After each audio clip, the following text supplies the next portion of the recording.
한동안 유튜브에 많이 돌아다녔던 오바마 대통령 방한 시의 기자회견, 우리나라의 엘리트 기자들이 질문하라고 그러니까 한마디도 안 하는 무거운 기자님들.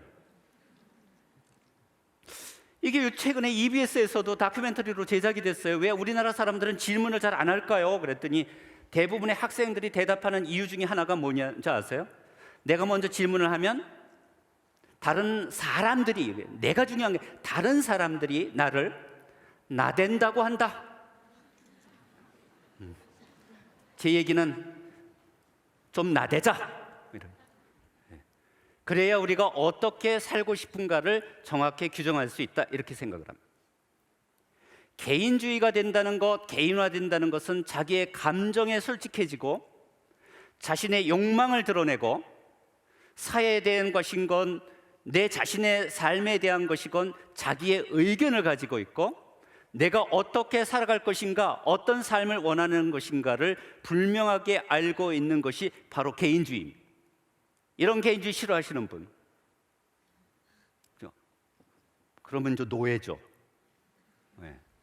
자신의 삶을 자기가 주도적으로 주인이 돼서 살아가지 못하고 다른 사람이 생각하는 대로, 다른 사람의 뜻대로 살아간다면 그것을 노예라고 그럴 수밖에 없습니다.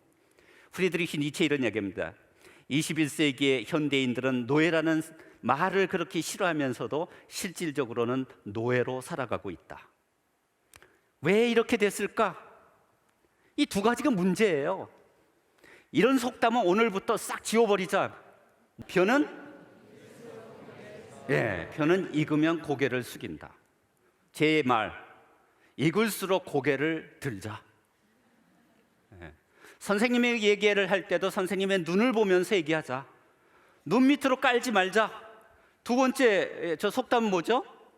모난 돌이 정 맞는다. 우리 스스로 정이 돼서 모난 돌을 깨자, 이런 얘기죠. 이러지 않으면 우리 사회가 변화할 가능성이 없습니다. 우리가 살고 있는 21세기는 틀림없는 상실의 시대입니다. 상실의 시대라는 것은 많은 것이 이제까지 중요하게 여겨졌고 고귀하게 여겨졌고 정말 우리에게 많은 무게를 짊어지었던 그런 가치들이 사라져버린다는 것을 의미합니다.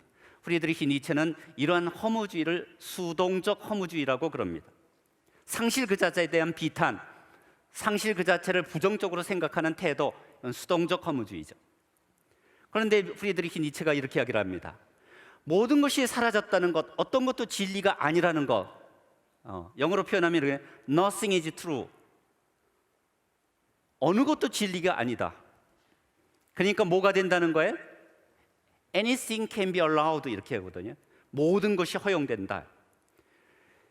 상실의 시대에는 뒤집어 엎으면 우리가 새로운 가치를 만들어내고 우리 삶에 새로운 의미를 부여할 수 있는 능동성의 기회이기도 하다. 의미를 창조할 수 있는 여유 공간이 생긴다. 이것을 우리가 능동적 허무주의라고 그럽니다. 저는 능동적 허무주의자입니다. 그래서 철학을 하더라도 도포를 안 입고 이렇게 가벼워 보입니다. 그러기 위해서는 개인주의에 대한 편견을 깰 필요가 있습니다. 개인주의는 이기주의가 아닙니다. 이기주의는 집단주의에도 해당될 수가 있습니다. 이기주의는 뭐예요? 개인의 이익을 위해서 수단과 방법을 가리지 않는 비도덕적인 태도를 우리가 이기주의라고 그럽니다.